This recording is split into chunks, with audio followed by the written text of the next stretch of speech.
Keating with EncinoMom TV. Welcome to this episode. I'm here today in Costa Mesa, California with Tiffany Ward. Tiffany is the president of J. Ward Productions Incorporated. And you might know J. Ward from, I don't know, Rocky and Bullwinkle, or Mr. Peabody and Sherman, or Dudley Do-Right. So join me, won't you? We're going to have a great talk with Tiffany. Tiffany, thank you so much for having us. Oh, it's a pleasure. Thank you so much for coming. How was it growing up the daughter of J. Ward? Well, it was pretty exciting and eccentric, I would say. My dad was eccentric. So when I was an infant, he created the first cartoon ever for television, which was Crusader Rabbit. The first cartoon ever? Yes. So was it just like a flip book? I mean, no, how did that not exactly. work? He had graduated from Harvard Business School in 1947. But so he was smart. He was smart. He was very smart. And he came back to his hometown, which was Berkeley, California. And he said, there's this new emerging medium called television.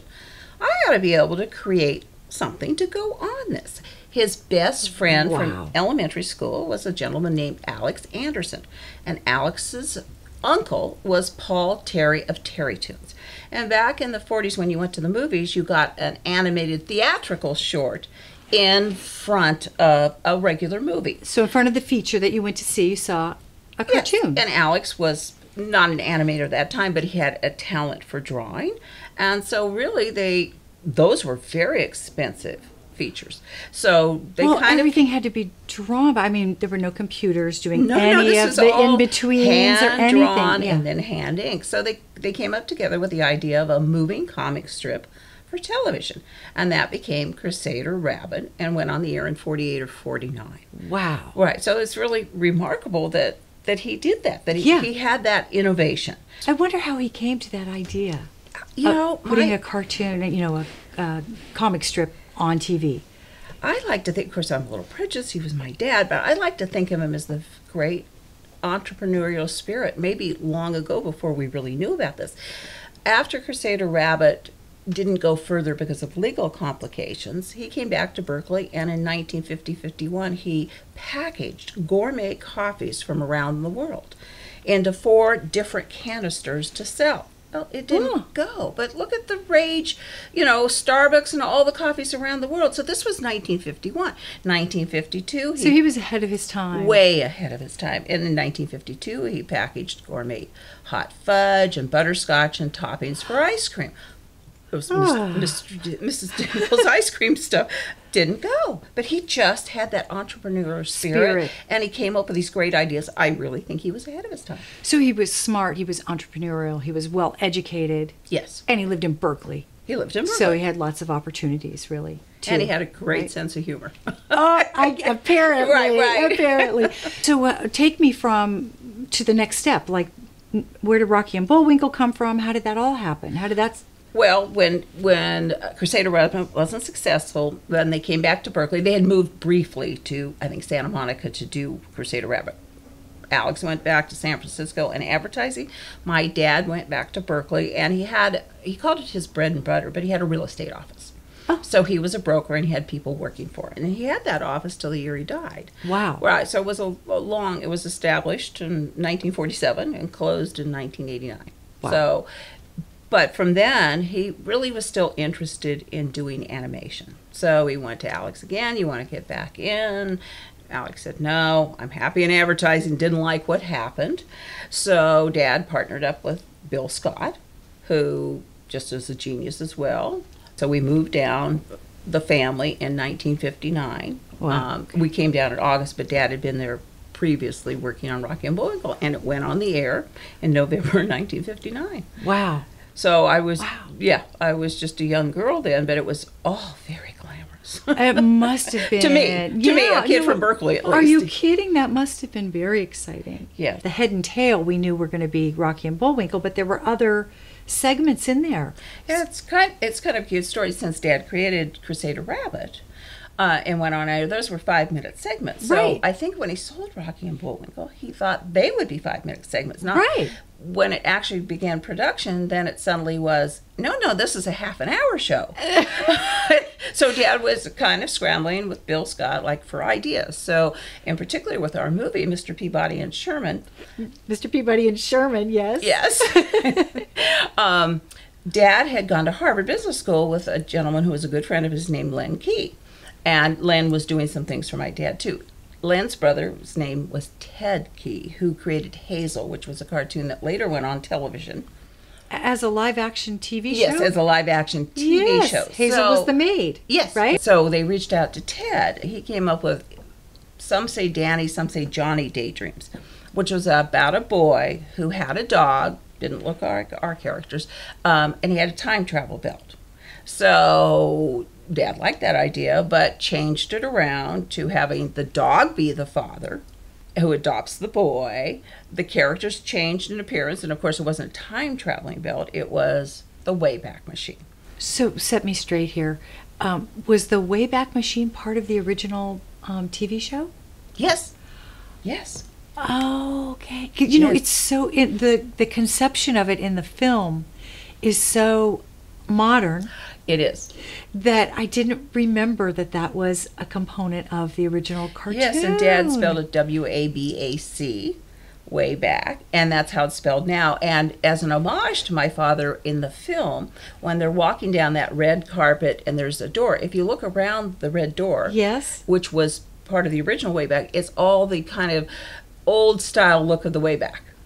It was, you know, chemical bottles and pipes and things, and they open the door, and then you see the new Wayback of this year's. They did such a great job of seamlessly weaving what was original to the Mr. Peabody and Sherman into the new technology and ways that they're able to create animation. I agree. I think it's really it's beautiful. It's such a great film. Oh, it's very exciting. You must be proud. Oh, I am so proud of it. I am so pleased that they so honored Dad's original genesis of the material, because it's modernized. The animation is spectacular. Wayback is new and fresh, but it's really incredibly true to the characters. But you have to think that was a 4.5-minute short in the original shows, and now we have a 92-minute movie. So the filmmakers did an incredible job of expanding the story. Yeah, and so in a way, you put them through the same dilemma that your dad had when he was saying, "Oh my gosh, I have a 5-minute piece and I need to fill a half an hour." So, right, so they have this 4.5-minute genesis, and they have to make a whole movie. Yes, and Dreamworks is pretty much known for coming up with original material. So it's really wonderful that they are involved with a classic property. But one of their creative development people, Chris Cooser, fabulous gentleman, said this was the hardest concept, because we had the 4.5-minute thought, but you had to figure out, using that as your basis, how to create a movie that had all the rest of it in. So it took a long time. Yeah, well, it's really quite an achievement, and I'm really, really looking forward to the March 7th. Yes, absolutely. It's a week from today, and it's so exciting. It is exciting. I'm so happy that I had a chance to see it already, and I highly recommend it to whoever you are, because I really enjoyed the film. And I'm greatly honored by the trailer and all the credits, because my main goal is to honor my dad. So he's right there. And then our company, Bullwinkle Studios, which is, I'm also president of that one, is right there. And then I'm lucky enough to be executive producer there. So it's pretty wonderful to honor my dad in this way. And music by Danny Elfman. Does it get any better than No, that? it doesn't get any better than Danny that. Elfman, we love you. Oh, he's incredible. Yeah. And a nice guy, too. Yeah. I mean, just amazing. I was so thrilled that he was going to score our music. So were you part of, like, the casting and of the voices? Generally, I wasn't involved in the casting of the voices, except with the main characters, Mr. Peabody and Sherman, because we hold the copyright and we're the licensors of this material. So I was involved with that. You were, and yes. I mean, those voices are so important. They absolutely are. Max Charles was 7 when he started recording the voice of Sherman, and I can't even tell you what a fabulous job he's done, because in the original shows, my dad used an adult. So, yes, it's really unusual, but Max Charles as the kid is great, and Ty Burrel is spectacular. He really is. He is, and you know, it's so interesting because we think of Mr. Peabody as so brilliant and knowing everything, but there's a heart to Ty Burrell's voice that we feel coming through there. He has tremendous heart. When I adopted Sherman, I vowed to be the best father I could be, to prepare him for all the wonders of the world, present and past. And so Sherman inspired the greatest invention of my life, a time machine. And I will have to say that I was the one that was the hard sell on Ty Burrell. Oh, really? Well, having grown up with the property, I was very attached with Bill Scott's rendition of the Peabody voice.